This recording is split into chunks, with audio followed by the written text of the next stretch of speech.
तो आज की इस वीडियो हम लोग औसत पढ़ने वाले हैं। तो औसत का यह पार्ट 6 होगा। पार्ट 6 में जो आप लोगों को आज का जो पहला क्वेश्चन आप देखेंगे, कहा गया है कि 4 बालकों ए, बी, सी तथा डी की औसत उम्र 5 वर्ष है।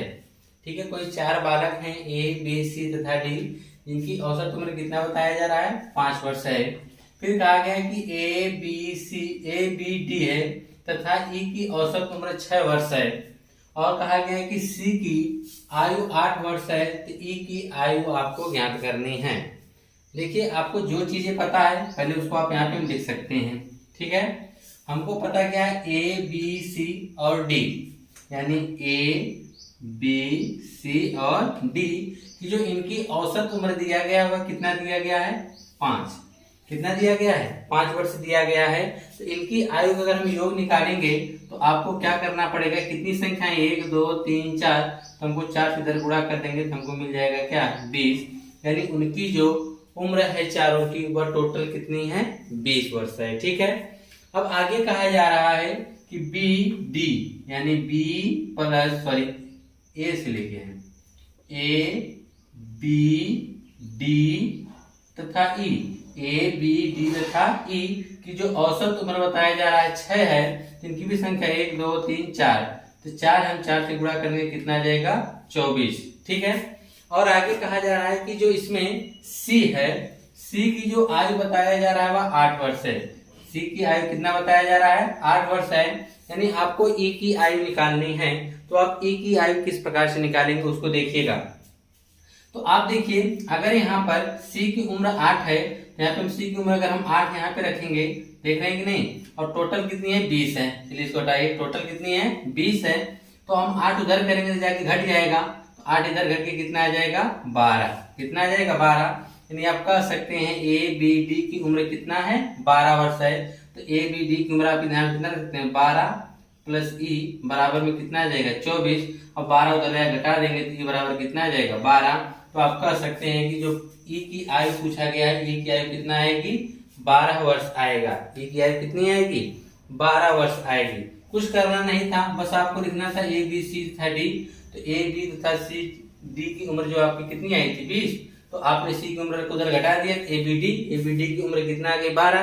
तो हमने ए, बी, डी की उम्र 12 रखा, प्लस ई था, और ये सब चारों की उम्र कितनी थी? 24। तो हमने यहाँ 12 रख के पक्षांतर कर दिया, ई की उम्र कितना आ गई? 12 वर्ष आ गई। ठीक है, अब इसके बाद देखिए इसका नेक्स्ट वाला क्वेश्चन, क्वेश्चन नंबर 2। ठीक है, क्वेश्चन नंबर 2 में देखिए क्या कहा गया है। कहा है कि 3 की पावर 30, 3 की पावर 60 और 3 की पावर 80 का अंकगणितीय माध्य क्या होगा?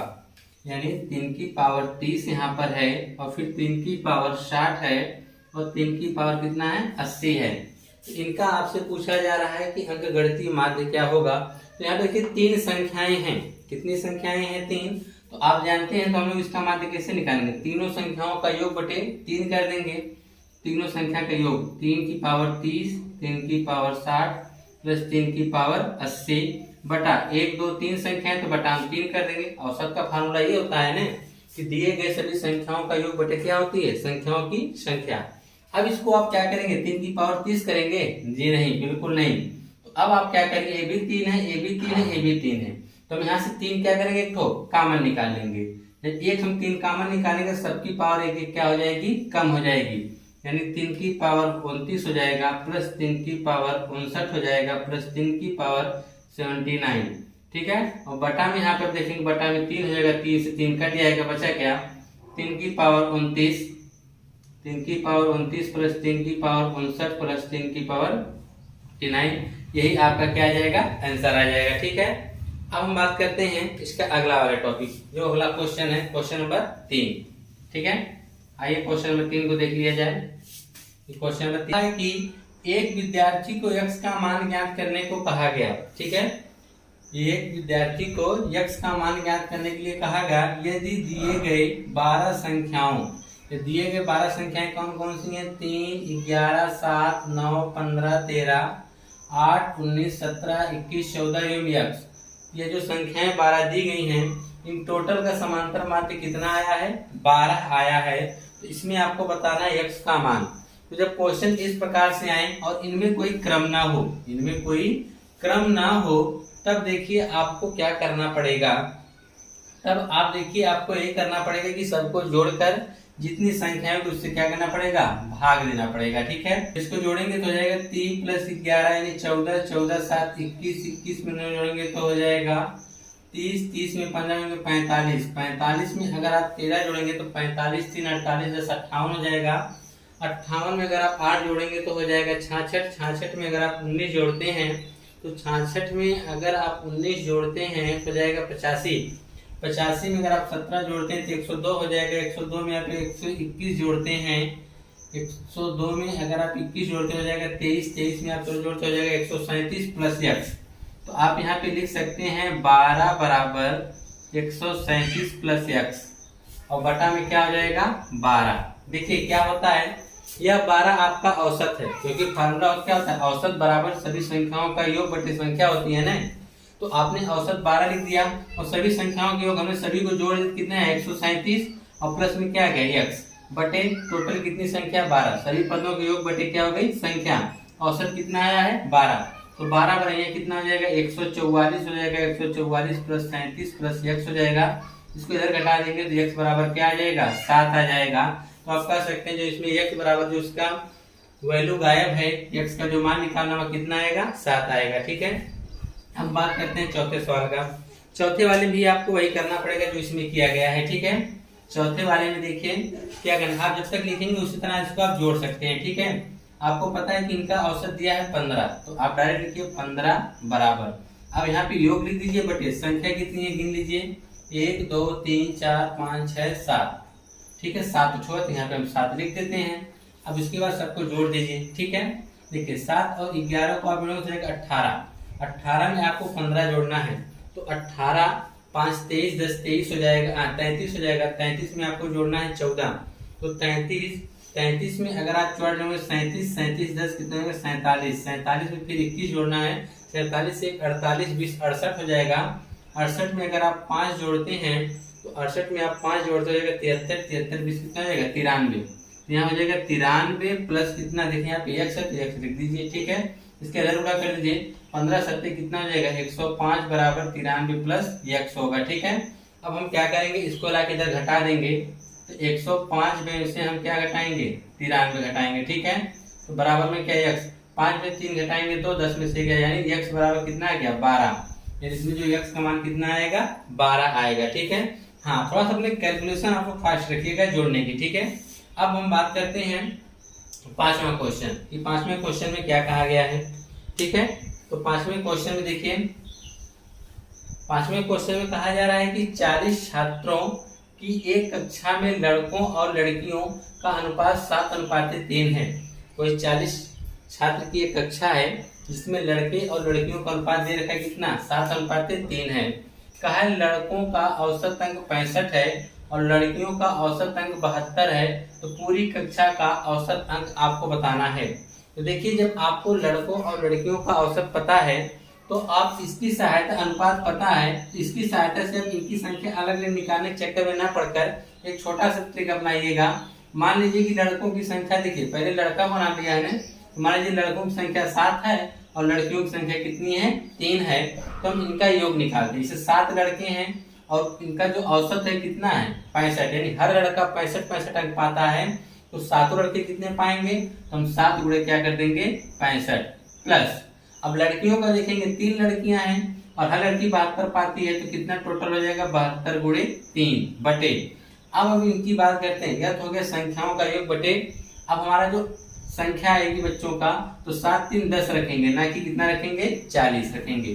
ठीक है, तो आप इसका निकाल लीजिए, 7 से हम गुणा कर देंगे, 7 5 35 3 होगा, 7 6 42 3 45 हो जाएगा, प्लस 3 2 6 7 3 21 बटा में कितना आ जाएगा 10। इनको जोड़ देते हैं तो 6 5 11 1 हो जाएगा, 5 1 6 1 7 हो जाएगा, 4 2 6 हो जाएगा, बटा में 10 1 अंक पे दशमलव कितना 67.1 आएगा। कितना आएगा 67.1। अब आप लोग सोच रहे होंगे यह कैसे हुआ। देखिए हम आपको थोड़ा सा डिटेल्स बार समझा देते हैं, लेकिन लगाने का तरीका आपका यह होना चाहिए। ठीक है, अब ये कैसे हुआ उस चीज को आप समझ सकते हैं। बिल्कुल देखिए, अगर आप इनकी 40 छात्रों की संख्या दिया है और उसका अनुपात दिया है कितना 7:30। अगर आप इनकी संख्या अलग अलग निकालेंगे तो आपको काफी टाइम लग जाएगा। क्या करेंगे, जैसे अनुपात दिया है 7 और 3, तो टोटल अनुपातिक योग हो जाएगा 10, यानी 10 यूनिट बराबर कितना हो गया 40, तो 1 यूनिट बराबर 4। अब 7 यूनिट है तो 7 चौक 28 हो जाएगा, और 3 यूनिट है तो 7 तरीके कितना हो जाएगा 21।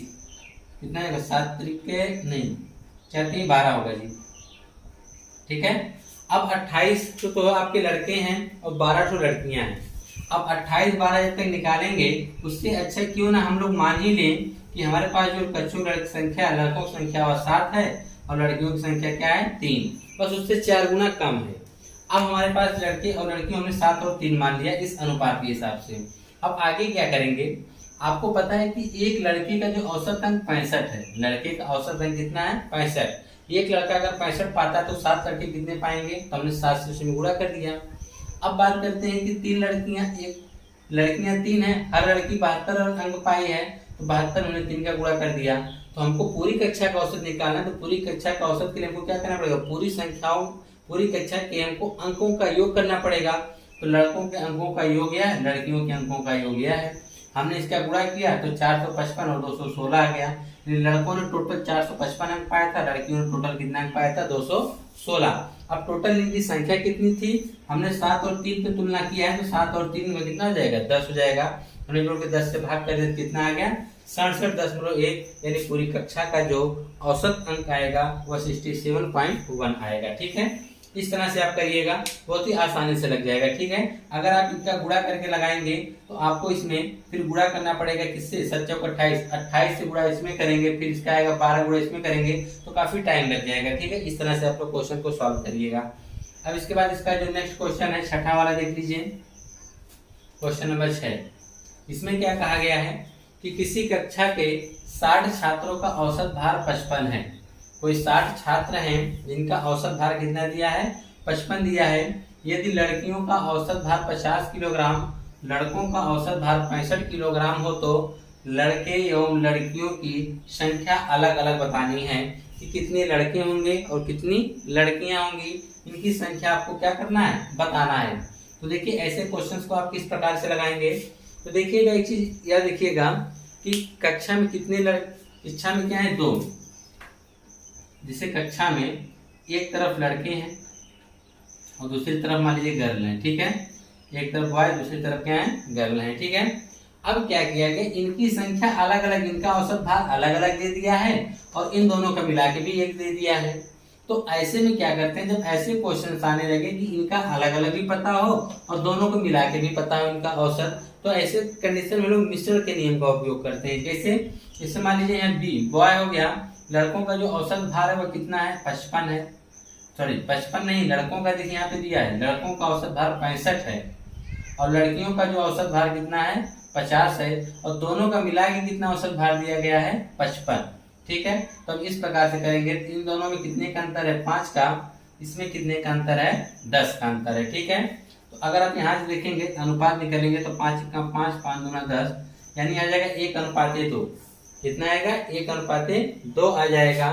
इसके कहने का मतलब क्या है कि एक लड़का होगा तो 2 क्या होंगी लड़कियां हो जाएंगी। ठीक है, एक लड़का को 2 क्या होंगी लड़कियां। इनका अनुपातिक योग कितना होगा 2 1 3, 3 यूनिट बराबर कितना है 60 है टोटल। इसे यहाँ पे लड़के कितने आ रहे हैं 3 यूनिट ने, 2 1 3, तो 3 यूनिट किसके बराबर होगा 60 के, तो 1 यूनिट बराबर निकालेंगे कितना आएगा 20, यानी एक जो है वह 20 के आएगा, यानी एक 20 लड़के होंगे और लड़कियां की यूनिट कितनी है 2, तो यहाँ पे 1 की 20 तो 2 के कितने होगा 40, यानी आप कह सकते हैं एक क्या होगा, यहाँ 20 लड़के होंगे और 40 क्या होंगी लड़कियां होंगी। ठीक है, इस प्रकार से आप निकाल सकते हैं।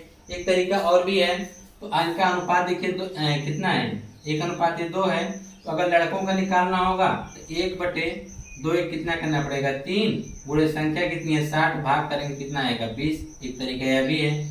लड़कियों का निकालना होगा तो 2 और बटे 2 कितना 3, गुणे क्या करना पड़ेगा 60, काट देंगे 20 में, 20 गुना कितना आएगा 40, 40 लड़कियों का आ जाएगा और 20 के आ जाएगा लड़कों की संख्या आ जाएगी। ठीक है, तो आइए अब अगला देखते हैं क्वेश्चन नंबर 7वां देखिए। ठीक है, इसको हटा देते हैं हम।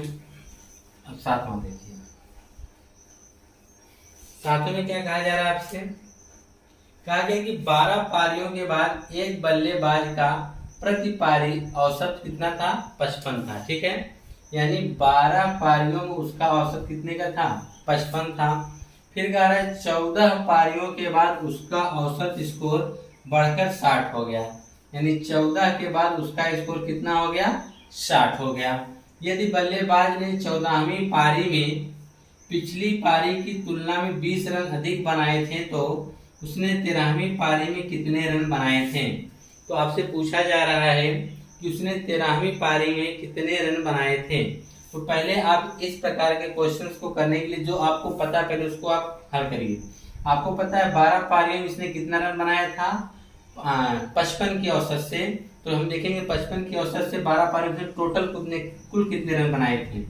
तो 12 पारियों का योग निकालेंगे तो 12 25 60 और 12 25 60 6 कितना हो जाएगा, 66, यानी 660 रन बनाया था। ठीक है, अच्छा, और 14 पारियों में 60 की औसत से रन बनाया था, तो हमारा इसका टोटल कितना हो जाएगा, यह हो जाएगा कितना हो जाएगा, 84 840, यानी 14 पारियों में उसने 840 रन बनाया और 12 पारियों में उसने कितने रन बनाए थे, 660 रन बनाए थे। ठीक है, तो हम क्या करेंगे, इस 14 पारी में से 12 पारी का हमने रन क्या करेंगे, हटा खत्म कर देंगे, घटा देंगे, तो हमारा कितना आ जाएगा देखेंगे। जब 0 हो जाएगा और यहाँ 80 यहाँ 1, यानी 180 रन जो आ रहा है वह सिर्फ 2 पारी का है। कितने पारी का है, 2 पारी का। और वह कौन कौन सी पारियां हैं, वह पारियां हैं 13वीं, कौन कौन सी पारियां हैं, 13वीं और 14वीं पारी है। ठीक है, अब इसके बाद देखिए यह 2 पारियों का आ जा रहा है। अब उसके बाद देखिए क्या करना है, तो 180 रन तो यह आ गया। हमने क्या किया, सिर्फ हमने 12 पारियों को हटाया है ना, 13वीं और 14वीं पारी का रन कितना है, 180 है। अब उसने क्या कहा है कि जो 14वीं पारी उसने खेली थी 13वीं की अपेक्षा उसने 20 रन क्या बनाए थे, अधिक। कहा है ना कि 14वीं पारी में पिछली पारी मतलब 13वीं पारी की तुलना में 20 रन क्या बनाए थे, अधिक बनाए थे। अगर हमको 13वीं पारी पता चल जाएगी तो हम 14वीं पारी भी बना लेंगे।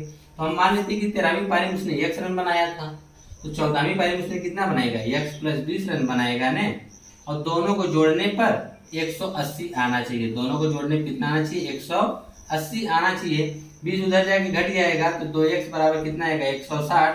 x बराबर तुम्हारा आ जाएगा 80। अब उसने पूछा क्या है कि 13वीं पारी में कितने रन बनाए थे, तो 13वीं पारी में उसने टोटल कितना रन बनाया था, 80 रन बनाया था। कितना रन बनाया था, 80 रन बनाया था। ठीक है, अब हम बात करते हैं 8वें क्वेश्चन की। 8वें क्वेश्चन में आपसे क्या कहा जा रहा है, बढ़िया क्वेश्चन है 8वां, देखिएगा ध्यान से।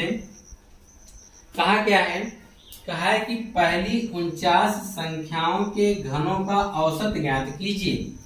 अब देखिए प्रथम 49 संख्याओं का आपको क्या ज्ञात करना है, घनों का औसत ज्ञात करना है। लेकिन इसमें जब तक आपके पास फार्मूला याद नहीं रहेगा तब आप इस क्वेश्चन को नहीं कर पाएंगे। ठीक है, तो इसमें आप जानिएगा कि जब बात करेगा प्रथम 49 या प्रथम n, मान लीजिए क्या, प्रथम n घन संख्याओं का औसत, प्रथम n घन संख्याओं का औसत का फार्मूला आप याद कर लीजिए।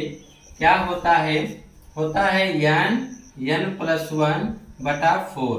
याद रख लीजिएगा, प्रथम n घन संख्याओं का औसत कितना होता है, n प्लस क्या 1 प्लस क्या होता है, n कोष्टक n+1/4 होता है। तो टोटल कितनी संख्याएं हैं, 49।